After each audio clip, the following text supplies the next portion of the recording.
Gostaria de conduzi-los agora à nossa escola bíblica dominical, pedindo aos irmãos extrema dedicação.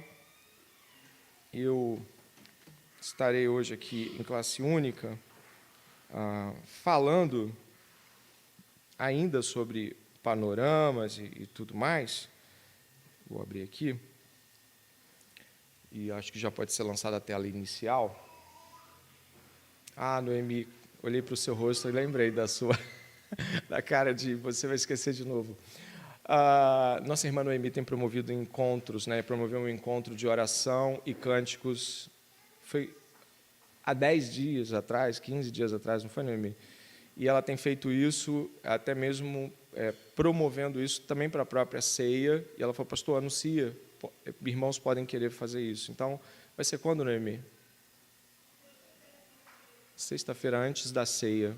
Então, sexta-feira, antes da ceia, os irmãos podem e devem se associar. Então, é sem ser essa sexta, a outra sexta-feira. Tá bom? Só procurar ela e dizer, estou lá. Segunda aula hoje, vamos estar na primeira epístola de João. Vamos avançar e entender mais. Eu gostaria de que você abrisse a epístola, eu já vou deixar a minha Bíblia aberta aqui. Vamos lá. Deixar a minha Bíblia aberta. Que horas vai terminar? O Lucas Macena está... eu nem comecei, Lucas.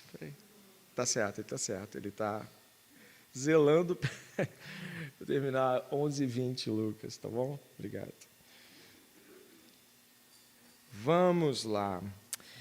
Primeira epístola de João está aberta, está por aí já, né? Vamos agradecer a Deus por esse momento e pedir a graça dele para seguir. Senhor, obrigado por estarmos aqui aprendendo a palavra de Deus. Dá ao nosso coração, Senhor, o tom certo do aprendizado, nos mostra como essas coisas que nós aprendemos aqui da palavra de Deus podem ser diretamente aplicadas aos nossos corações. Nos ensina mais ainda sobre essa epístola, em nome de Jesus. Amém. Vamos lá.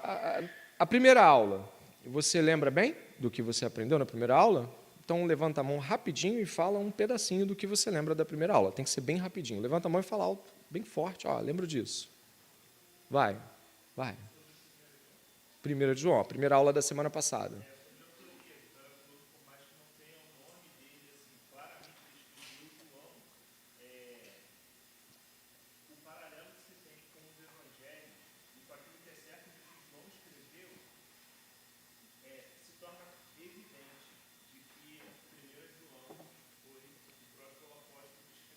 Muito bom. Então, lembrou da autoria, as evidências de autoria. Muito bom. O que mais? A finalidade da carta. Enquanto o Evangelho foi escrito para despertar a fé, a carta foi escrita para fortificar uma fé existente. Muito bom. Excelente. Quem mais? A Vitória falou que a carta tem uma estrutura em espiral. Parece que ele está voltando no livro do assunto, mas na verdade ele está progredindo e aproximando. Excelente, estrutura hermenêutica da carta. Mais alguém? A última pessoa. Não tem a última pessoa? Deve ter, mas é claro que ela está em oculto aí.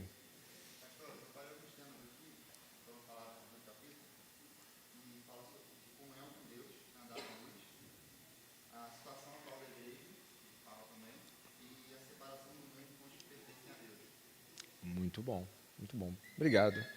Então, aprendeu-se muita coisa ficou. Então, vamos para a segunda etapa agora. Eu gostaria de entrar um pouquinho mais fundo na questão que envolve o gnosticismo da carta, ou a ideia de um gnosticismo, se é que podemos dizer assim, sem afirmar absolutamente. Então, pode seguir, Tainá. Contextualizando o gnosticismo, um pouquinho antes, se eu ler o texto só de abertura. Isso, contextualizando o gnosticismo, 1 de João, desafios e aplicações práticas para a igreja atual. Como assim? Existe gnosticismo? O que é gnosticismo? A gente precisa primeiro tatear. Eu sei que a turma da Ana Vitória conseguiu atuar dentro dessa perspectiva do gnosticismo, então pode ser um pouquinho do chover no molhado, vou tentar dar umas pinceladas a mais, e a turma que esteve comigo, a gente não entrou dentro do gnosticismo, dessa perspectiva do enfrentamento ao gnosticismo. Tem um livro do Augusto Nicodemos, que você talvez já tenha tido contato, é um comentário breve, mas bem simpático à Epístola de 1 de João.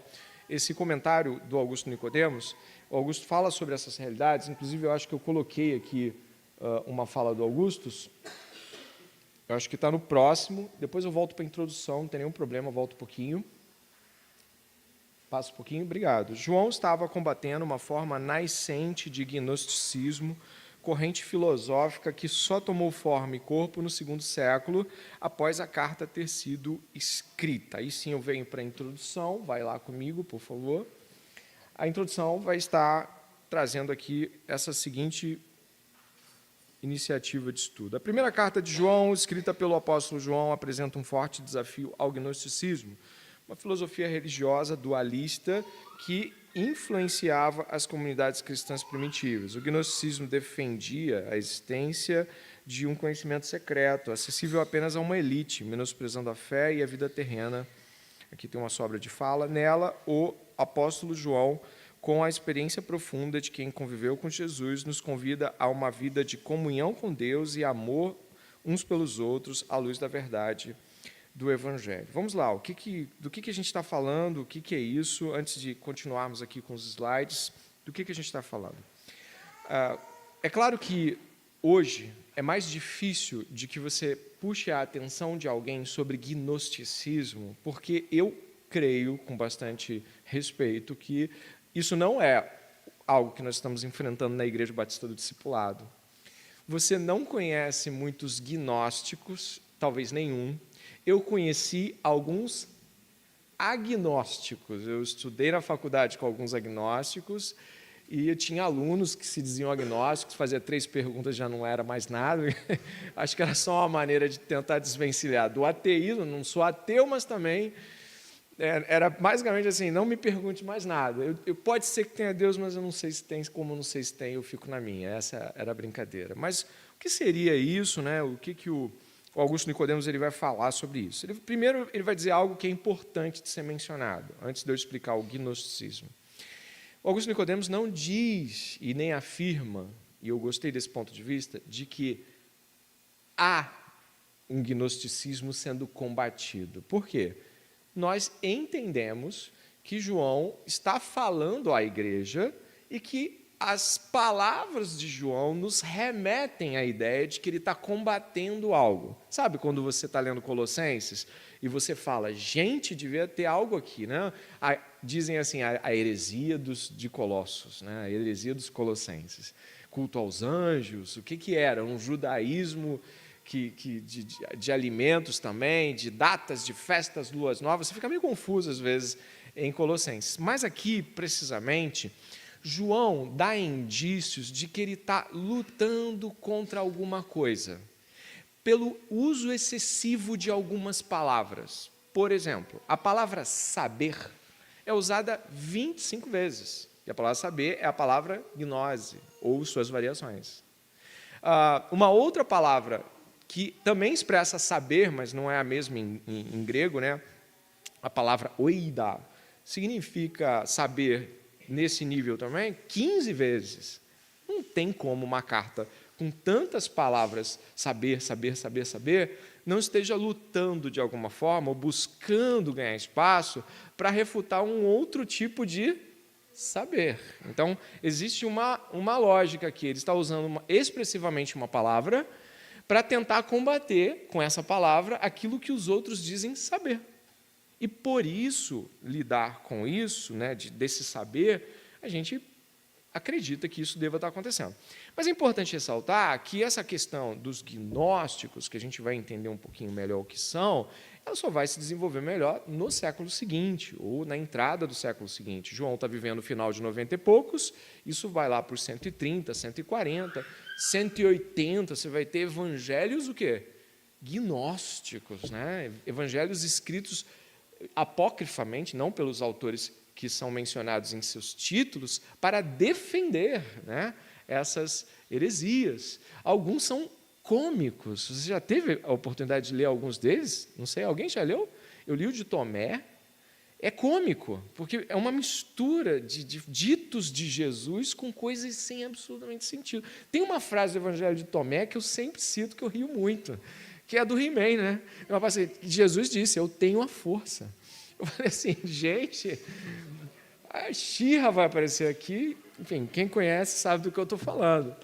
Gato guerreiro, mas você ri, mas assim, as pessoas da época, elas obviamente, elas também recebiam aquilo, e quem é que ia combater aquelas realidades? Então, João está com, essa é a primeira coisa que eu gostaria que vocês soubessem, ele está sim, afirmadamente, combatendo um tipo de saber, que não é o saber cristão, o saber bíblico, pelo uso extensivo dessas palavras. Repare aqui, ó, que o verso, você está com a carta aberta, eu estou com a carta aberta, espero que você também esteja com a carta aberta. Você pega o verso 5 do capítulo 1, eu vou pulando, você vai me ajudando, não parando e fazendo esses movimentos. O verso 5 do capítulo 1, ó, diz assim, a mensagem que dele o quê? Ouvimos. Então, ele começa a dizer que essa mensagem tem uma origem em Jesus, significa que ela não pode ser nem de João, nem de qualquer um que diga que é dele próprio. Os testes de comprovação, né? Se dissermos, verso 8, se confessarmos, são condicionais, verso 9. Se dissermos, verso 10. E olha o verso 3 do capítulo 2, né? O sermão começa hoje por aí. O verso 3 do capítulo 2, o que está escrito? E nisto sabemos. E eu poderia desafiá-los aqui a muitos lugares fazer isso. 5b do capítulo 2, o 2,5b, nisto sabemos. Então, a carta inteira ela está cheia dessas realidades do saber, o saber verdadeiro, o saber que de fato é o saber de Deus. E por isso nós acreditamos que a palavra gnose, que significa em grego conhecimento, logo o saber está confrontando um tipo de saber, um tipo de conhecimento. Ainda dentro dessa realidade, quais seriam talvez as questões que se desenvolvem dentro disso, né? O que a gente fala que é gnosticismo? Quem são essas pessoas ou o que elas defendem a grosso modo? Pode passar. O que é o gnosticismo? Tá? A ideia gnóstica é de que o mundo era dividido em dois reinos opostos. O mundo espiritual, bom e perfeito, e o mundo material, inferior e corrompido. Então, a ideia de um mundo do espírito e a ideia de um mundo material, elas estão, digamos assim, em posições antagônicas. E o espírito, óbvio, é a coisa boa que deve ser preservada e o corpo desprezado. Claro que você vai pensar assim, poxa, isso parece um desdobramento do platonismo, né? Alguma coisa platônica, né? A ideia, as ideias são superiores ao mundo físico, então quando você abre as ideias, as coisas ficam claras e tudo mais. Mas não vou misturar tudo aqui não, senão vai virar um maior panelão aí, daqui a pouco ninguém mais sabe do que está falando. A alma humana, centelha divina, aprisionada no corpo físico, buscava a redenção e o retorno ao mundo espiritual, ou a sua abertura ao mundo espiritual. O que os gnósticos acreditavam que salvava alguém? Né? Quando os gnósticos falavam, alguém pode ser salvo. Salvo como? A gente pode passar, olha só. A gnose, que é uma palavra grega que significa o quê? Conhecimento. Então, gnósticos são aqueles que praticam, os praticantes da gnose, da ideia do conhecimento, a salvação era alcançada através do conhecimento secreto, a gnose, adquirido por meio de revelações, experiências místicas ou rituais específicos. Esse conhecimento era acessível apenas a uma elite de iniciados, que os transmitiam de forma oral ou através de textos secretos. Havia um desprezo pela matéria, como já foi dito. O corpo físico e a vida terrena eram vistos como algo inferior e sem valor real. A matéria era considerada como criação de um Deus inferior ou demiurgo, distinta do Deus supremo e transcendente. Eu vou falar tudo e depois eu pontuo. Nós temos também o ascetismo. O que é ascetismo, né, dentro do gnosticismo? Alguns grupos gnósticos, não todos, praticavam ascetismo rigoroso, reprimindo desejos físicos e materiais para alcançar a purificação espiritual. Outros defendiam um estilo de vida mais libertino, porque acreditavam que a alma não era afetada pelas ações do corpo. Então, eu posso fazer o que eu quiser, posso pecar como eu quiser. E você vê isso, né? Você vê João batendo firme no pecado, dizendo que nada pode ficar escondido, que quando a luz chega, as trevas precisam ir embora. Soteriologia, acho que já mencionei aqui, né? Já coloquei aqui antes, deixa eu ver, acho que sim. Mas eu vou mencionar mais uma vez. A salvação era vista como um processo de libertação da alma da prisão do corpo e do mundo material. Jesus Cristo era considerado um ser divino, enviado por Deus para auxiliar nesse processo de libertação, mas não era visto como o único caminho para a salvação. Então, essas afirmações são importantes. Já eu vou chegar em como nós, enquanto igreja, hoje, podemos e devemos responder as coisas que não são gnosticismo, mas podem ser práticas igualmente erradas que nós fazemos. Como é que João combate isso, meus irmãos? Vamos lá. A primeira epístola de João, ela vai trabalhar aspectos bem claros que você que já leu a epístola já deve ter visto marcadinhos. A ênfase na fé. João enfatiza a importância da fé em Jesus Cristo como o único caminho para a salvação.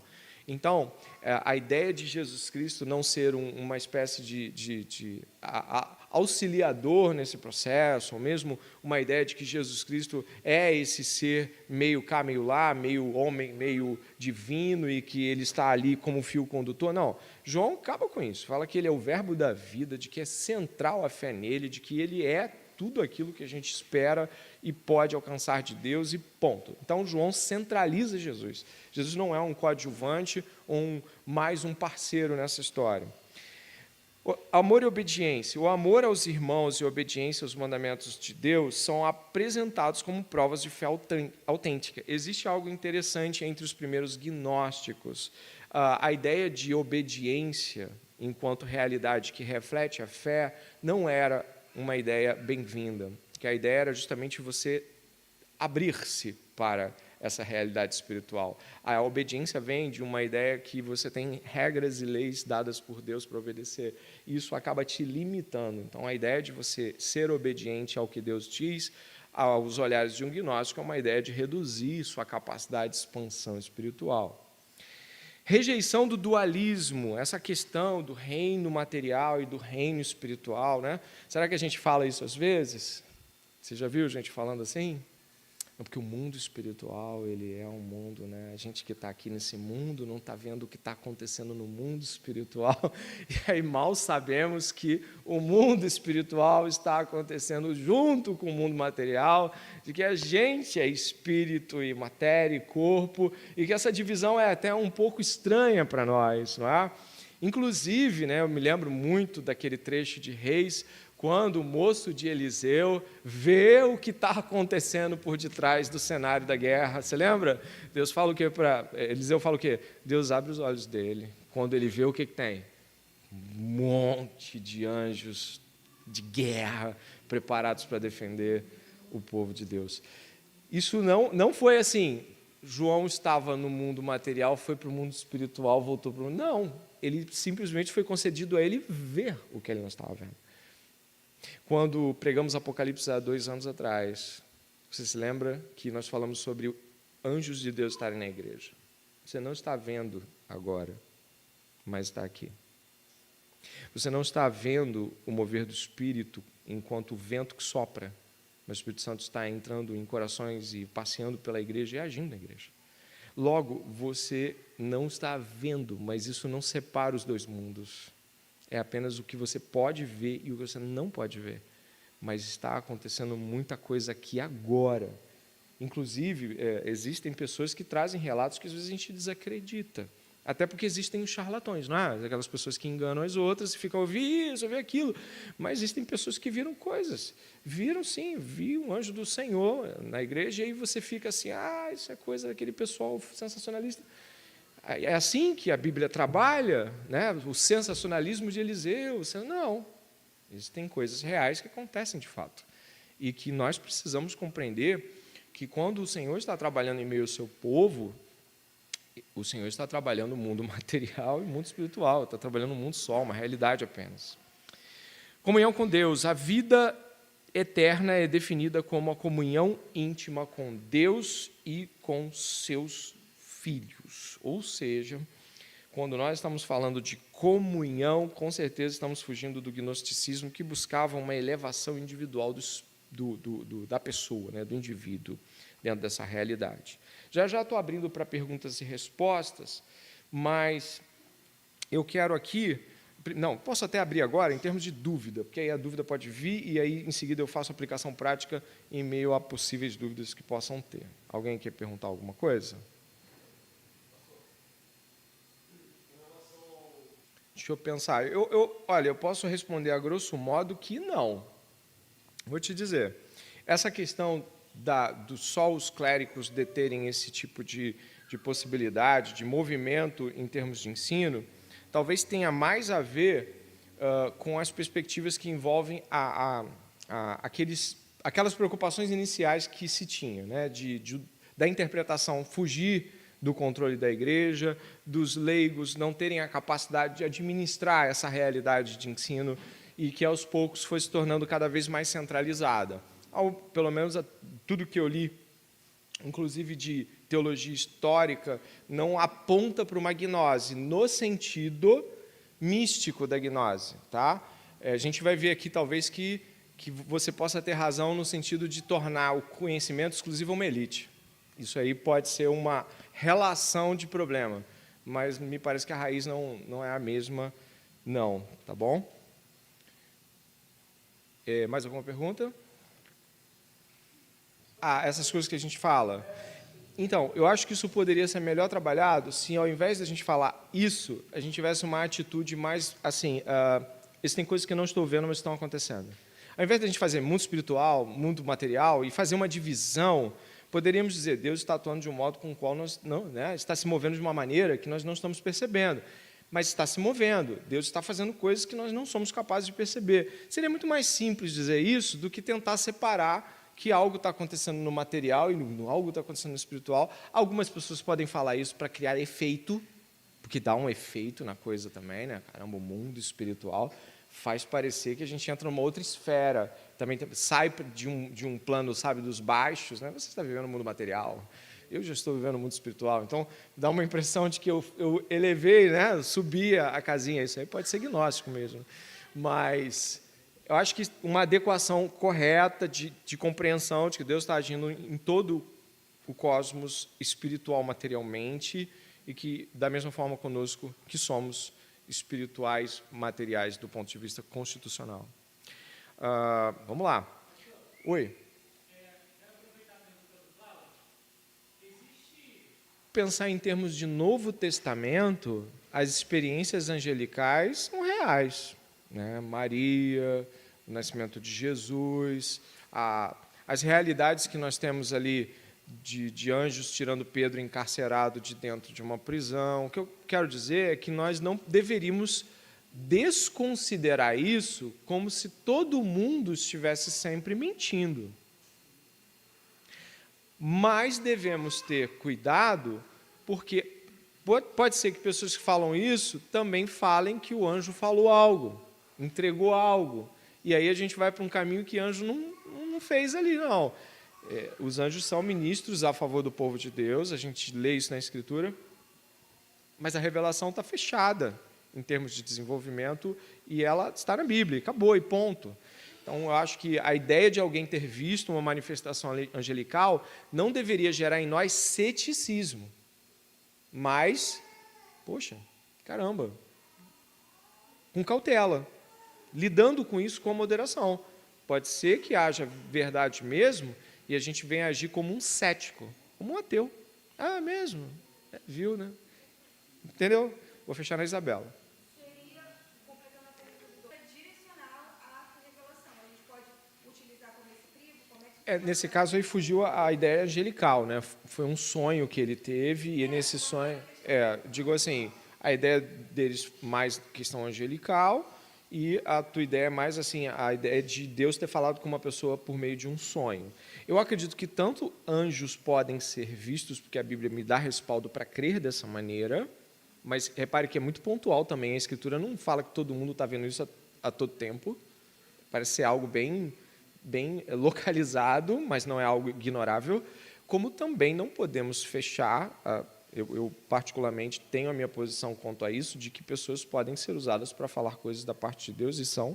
O pastor mesmo ocupa essa posição de arauto quando pega a Bíblia e lê, e muitas vezes a gente faz aplicações aqui que são exatamente o que a pessoa estava pedindo a Deus naquela semana, e não tem como dizer que Deus não usou o pregador, o discipulador e tudo mais. E também há pessoas que podem ter sonhos, e sonhos serem, em algum nível, algo que Deus quer mostrar para A ou B. Quando eu tenho um sonho, eu já vou logo orar. Eu não fico esperando nada, tipo, vou descredibilizar, não. Tive um sonho estranho, foge aquelas doideiras, né, de entrar no guarda-roupa e sair no campo, ver borboleta saindo da geladeira. Tirando essas coisas, assim, e alguém morre, alguém não sei o quê, alguém isso, alguém aquilo. Particularmente, acordo e vou orar. Por quê? Deus pode? Pode. A questão é, nós não estamos dependendo disso para seguir a igreja. Nós não estamos terminando o culto foi incompleto, ninguém teve uma... Não, eu acredito que essa realidade, ela é uma realidade que não pode ser ignorada, mas ela, de longe, é a realidade que a igreja deve se pautar para seguir, entendeu? Tem que ser rapidinho só.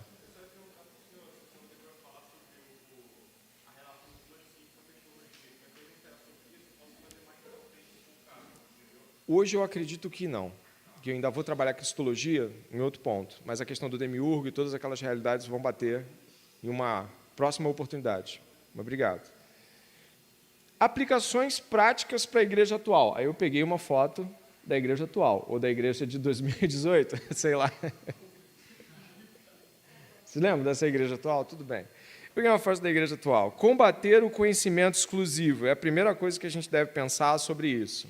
A ideia de que apenas uma parte das pessoas devem deter o conhecimento mais teológico, só um grupo pode saber isso de teologia, essa parte é perigosa, A e B. Não pode ser assim.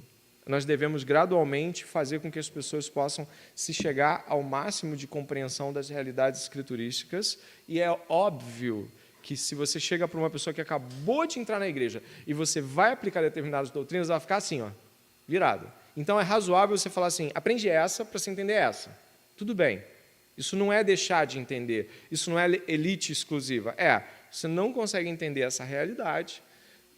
E essa. Uma vez eu vi um irmão recém-chegado na igreja e falou assim, eu queria muito que o senhor me explicasse sobre infralapsarianismo. Eu falei, caramba, claro. Mas me deu um negócio, eu falei assim, fala de justificação primeiro. Mas é isso, mas não sabia falar de justificação, porque justamente esse impacto que você tem em ver as coisas sendo discutidas na internet, você fica bobo, né? Quer saber de tudo. Não, calma. Será que a gente pode ir devagar? Isso não é exclusivismo. Enfatizar a fé e a obediência. Mas por quê? A ideia de deter um conhecimento elevado, olha que coisa, hein? É de que eu poderia abrir mão daquelas coisas mais rústicas e servis para ficar como o conhecimento elevado e o mestre do conhecimento elevado. Então, isso não é essa a ideia. Não é assim, como eu sou o pastor, existem coisas que são menores, porque eu sou o detentor do conhecimento, então as coisas materiais da igreja que fiquem com a igreja e ponham... Não, isso não existe. É preciso que nós, vocês, a gente viva a vida comum da fé, humildemente servindo a igreja e obedecendo a Deus em tudo que nos for colocado à mão, e não tentar pensar que eu sou a parte pensante da igreja, e meus irmãos, eu sou a parte que faz e fica cansado fisicamente com o que faz. Isso não existe. Não deve ser assim. E é óbvio que há ênfase em tipos de trabalho diferentes, mas nós não deveríamos separar as coisas. A valorização da criação de Deus, se os gnósticos pensavam que o mundo material físico criado não era bom, nós não pensamos assim, nós apreciamos comidas, nós gostamos de viagens, nós gostamos de jogos de futebol, nós não achamos que as coisas que foram criadas são ruins. Nós não achamos que elas são inferiores no sentido, presta atenção, no sentido de que elas são menos do que outras. Agora, isso não significa que a vida não tem prioridades. Olha a diferença. Então, se eu preciso ler a Bíblia e orar, e eu quero assistir um jogo de futebol na televisão, poxa, eu vou ler a Bíblia e orar. Isso não faz do jogo de futebol algo desprezível, mas é uma prioridade que eu estabeleço para, obviamente, como um todo ser edificado por Deus. E, por fim, cultivar a comunhão.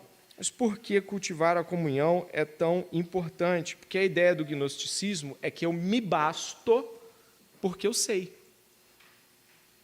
E aí, você encontra um monte de gente que se diz até reformado. Você deve conhecer gente assim, né? Militante de internet, que é desigrejado, que não tem apreço pela comunidade, que não vive vida comunitária, mas lê uma penca de livros. Talvez saiba mais do que você em muitas coisas, mas não é alguém que sofre com o povo de Deus, que está lá batalhando. Então, a vida em comunidade ela é antagônica a essas realidades que nós acabamos de falar. Ok? Foi até aí? Beleza? Alguma pergunta de dúvida? Pergunta de dúvida sobre o que foi aplicado. Vou te dizer por que eu estou um pouquinho mais apressado, né? Os irmãos me lembraram aí que a Assembleia Solene está marcada para as 11, e como ela é escrita em ata, é necessário que ela seja cumprida de modo diligente. Alguma pergunta? Não? Vamos lá, hein? Duplinhas, Bíblia fechada, vamos completar aquelas perguntas rapidinho. Duplinhas, já tem duplinhas aí? Duplinhas, hein? Vamos lá. Vamos fazer um exercício. Nossa, tem até uma dupla aqui curiosa, Luci, anda-se o Diego e ainda entra a dona... Vamos lá. Você vai escrever no celular ou no caderno, vamos ver como é que você está agora, indo aí do capítulo 4 para o 5 de João, você fez até o 3 na última semana, não é isso? Agora, cadê a duplinha? Dupla, porque trio vai ficar difícil, vai ter que desarrumar tudo. Duplinha, vamos lá. Foi? Vou jogar a primeira pergunta, duplinha. Ó, não pode consultar... Que coisa para uma escola bíblica, né? Não pode consultar a Bíblia. Corta essa depois, hein, Jonas? Corta essa parte. Não pode consultar a Bíblia. Vamos ver? Valendo. Pergunta 35. Quais são os 3 que dão testemunho no céu? Valendo.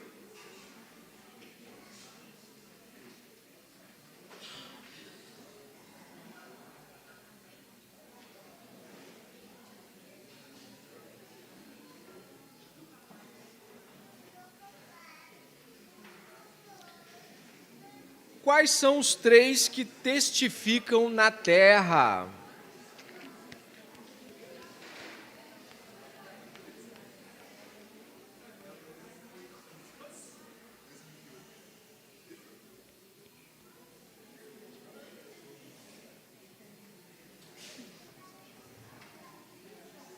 Onde está a vida eterna?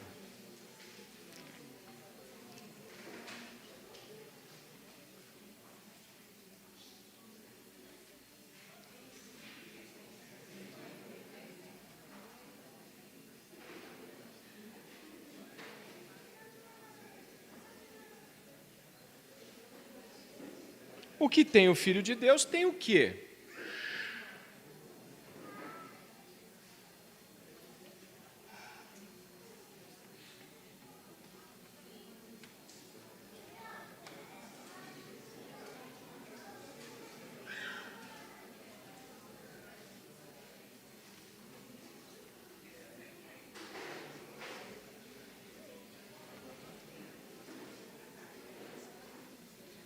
Se pedirmos algo segundo a sua vontade, o que acontecerá?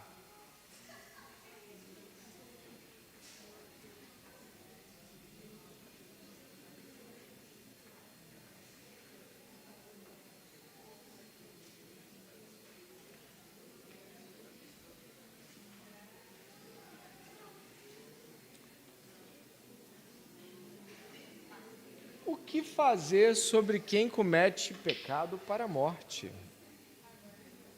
O que fazer sobre quem comete pecado para a morte? E aí?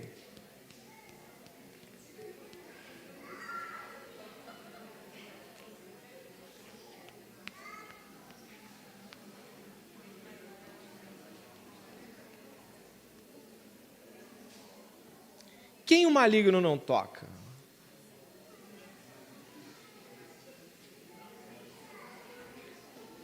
Alguns colocaram, ungido do Senhor.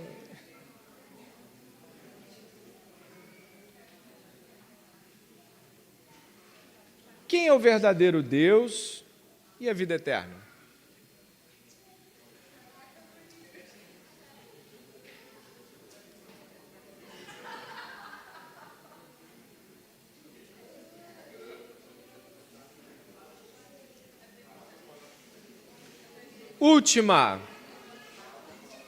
Última, do que devemos nos guardar?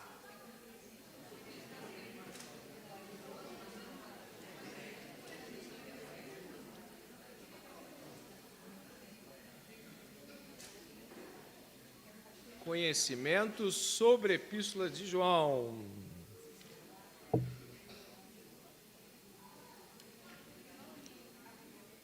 Tainá, já pode botar a tela azul, Tainá. Vamos tentar, nesse momento, ver o que deu, hein? Você vai anotando contas se você acertou. Vamos lá? Vai, Tainá. Quais são os três que dão testemunho no céu? O Pai, a Palavra e o Espírito. Quais são os três que testificam? Ih, tem briga aí, na terra. O Espírito, a água e o sangue. Onde está a vida eterna? No Filho de Deus. Que tem o Filho de Deus, tem o quê? Ah, gente, João deixou claro aí. Próximo. Se pedirmos alguma coisa segundo a vontade, o que acontecerá? Teremos o que pedimos. O que fazer sobre quem comete pecado para a morte? Não orar. Quem o maligno não toca? Nascido de Deus, né? O que nasceu de Deus. Quem é o verdadeiro Deus e a vida eterna? Jesus Cristo. Do que devemos nos guardar? Vamos lá. São ao todo 1, 2, 3, 4, 5, 6, 7, 8, 9. Quem acertou as 9? Que isso, hein?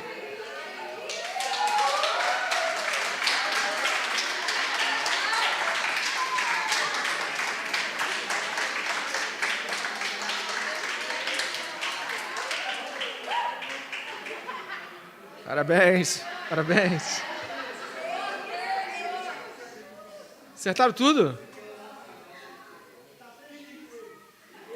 Glória a Deus. Quem acertou 8? 7. Ali, Sara e Gabi.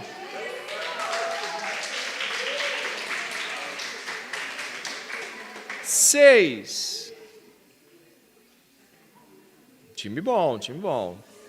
Última chamada. 5. Acertaram 5. Ninguém acertou 5. Ninguém acertou 5. Hã? Acertou 5? Parabéns. Eu não vou descer o nível mais, para não desmoralizar a igreja. Mas, se você chegou do 5 para baixo, leia a Bíblia, porque é o único modo com o qual nós vamos passar por essa etapa. Essa segunda parte aqui eu vou ser mais breve, bem breve, na verdade. Eu vou trabalhar com bastante rapidez, porque ela traz alguns insights importantes. Parabéns aí, irmãos, parabéns. Para quase todos, né? Não para todos, mas parabéns para a maioria. Vamos lá, mergulhando no vocabulário de João na sua primeira carta, uma jornada através da exegese bíblica. O grego de João, ele é um grego que não é mal escrito, pelo contrário, ele tem uma precisão bem razoável. Ele não é os escritos de Hebreus, que é o mais alto nível ali de gramática e construção grega que nós encontramos no Novo Testamento, o livro de Hebreus. Lucas também é muito bem escrito, Lucas Atos, muito bem escrito. E o que vamos fazer aqui agora não é nada do qual não podemos fazer rápido, mas, ao mesmo tempo, eu acho que é importante. Nós temos aspectos, quando estamos tratando do texto bíblico, que nunca podemos nos esquecer. Por exemplo, uma palavra, ela pode ser estudada de várias formas, não é verdade? Os da área de português aqui podem falar melhor que eu. Mas quando a gente pega uma palavra, a gente pode pensar na estrutura morfológica dessa palavra. A gente pode pensar, identificar a raiz dessa palavra, os seus prefixos, os pedacinhos dela, né? O que ela significa em suas metades, se ela for uma palavra ligada a outra. Esse também é o valor semântico da palavra, que significa que no contexto em que ela foi usada originalmente, em seu tempo, ela tem um determinado valor histórico e também do seu significado. Tem o valor sintático da palavra também. Uma palavra ela pode mudar de significado dependendo de onde na frase ela está sendo usada e com que intenção ela está sendo colocada ali. Nós vamos fazer algo mais simples. Nós vamos pegar algumas palavras que, para João, são caras e importantes, para a gente não deixar de entender os sermões e eu não ter que ficar falando tanto sobre elas aqui, e você, ao mesmo tempo, está mais associado a elas. São 5 palavras apenas. Eu as coloquei aqui para você ver. Pode passar. Mais um pouquinho. Mais um pouquinho. Obrigado. As palavras são agape, zoé, pistasis, koinonia, aletheia. Essas 5 palavras devem estar diante da sua compreensão geral dos escritos joaninos, porque elas são palavras importantes dentro dos escritos joaninos. A palavra agape, que muita gente usa falando ágape, mas é agape, ela fala de um amor incondicional, sacrificial e divino. Nós precisamos entender que nós não estamos aqui tentando fazer partilhamentos da palavra grega. Basicamente, tem agape, tem eros, não é nada disso. A Bíblia só tem um amor, hesed. O que eu quero dizer quando a Bíblia fala de amor? O amor de Deus, o amor que eu devo amar você, o amor que eu devo cuidar de você, o amor que eu devo me sacrificar, é hesed, que quase que razoavelmente, inevitavelmente, migra para o grego com agape. A gente não está tentando trazer o agape para a gente, mas pensar no amor bíblico, que é de aliança, incondicional, que é um amor que se sacrifica, que é um amor que não está sem sentimentos, não está mecânico, pelo contrário. Jesus Cristo amou com todo o seu coração. Aquele que ele amou, amou até o fim. Mas é um amor que precisa ser compreendido com essa base. Por quê? Por exemplo, o amor eros, ele só é amor se ele estiver sendo reflexo do amor de Deus. Senão é basicamente uma expressão sexual. O amor que temos é o amor hesed, é o amor da aliança, é o amor de Deus em Cristo Jesus a nosso favor. E essa realidade deve ficar clara para nós. Zoé. Zoé se refere à vida. A gente viu isso no último encontro com a palavra de Deus à noite. Refere-se à vida eterna, espiritual e abundante que é oferecida por Deus em Cristo Jesus, ou seja, uma vida completa, cheia de completude. Pistasis é fé. Olha, presta atenção. Em Paulo, fé tem um significado de confiança, sim, mas às vezes a fé cristã que Paulo menciona tem a ver com arcabouço de doutrinas. Ou seja, aquele que crê em Paulo também é aquele que crê numa fé que está cheia de significados doutrinários. Em João, isso não está esvaziado, mas em João, a ênfase da palavra fé, que você encontra aqui, pistasis, ela tem uma ênfase maior nessa profunda e inabalável crença em Deus. Ah, mas em Paulo não? Mas Paulo enfatiza que a fé ela tem a ver com todas essas doutrinas recebidas. Koinonia, comunhão, a profunda união e relacionamento entre os crentes com Deus. A gente encontra 1 João 3, 3:24. A ideia é de compartilhamento. A ideia é de que quem está em comunhão está compartilhando. Quem está em comunhão, ele está vivendo junto, andando junto. Então, você vai encontrar, muitas vezes, a expressão comunhão em João ao lado de andando. Andando e comunhão estão perto em suas frases. E, por fim, a aletheia. como verdade. A verdade revelada por Deus em Jesus Cristo, que contrasta com a mentira e o engano. É claro que a palavra aletheia também pode ter, no grego, o significado que envolve falar a verdade. Mas, em João, ele tem a ver com a verdade com V maiúsculo, a verdade revelada, a verdade que é Jesus. Por que aprender palavras assim é tão importante? Porque, quando nós estamos lendo a Bíblia, nós vemos o tradutor se esforçar bastante e fazer o melhor possível para aproximar-nos do texto. Mas, ainda assim, isso não é tudo que poderia ser se entendêssemos o original. Porque o original tem todas as realidades abrangentes da própria linguagem e a tradução, tem gente que fala que qualquer tradução é paráfrase, né? Eu não vou para tanto ao ponto de dizer que toda tradução acaba sendo uma paráfrase, mas eu dizer o seguinte, a tradução tem um limite. E como pessoas que amam Jesus querem aprender mais, nós vamos sempre mais perto ainda para entender cada uma dessas realidades. Bom, irmãos, eu fecho por aqui dizendo que os irmãos podem e devem se aproximar desses estudos e alguns comentários como do Simon Kistemaker, como do John Stott, também tem esse do Augusto Nicodemos, são bons para os irmãos, podem ajudar. Existem outros comentários também, mas esses são os principais. A primeira de João não é uma carta que tem um montão de comentário bíblico para você comprar, não. Tem alguns, mas esses são bons e podem, com certeza, abençoar os irmãos. Eu gostaria de convidá-los a uma oração para que possamos fechar esta etapa de ensino.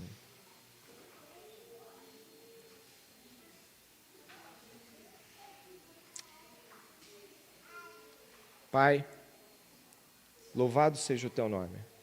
Te agradecemos nesta manhã pelo teu infinito amor e bondade. Reconheço, junto com meus irmãos, que nós aprendemos coisas grandes e maravilhosas do Senhor. E que agora, ó Deus, nós estaremos usando essas coisas para ler melhor a epístola e, consequentemente, ser mais abençoado e abençoar a outros. Pai, que haja interesse na igreja, interesse bíblico genuíno na igreja em relação a tudo isso, Pai. Em relação a aprender mais. Que não sejamos negligentes no estudo da palavra, Pai. Em nome de Jesus, te agradecemos pela escola bíblica, Pai. Amém e amém.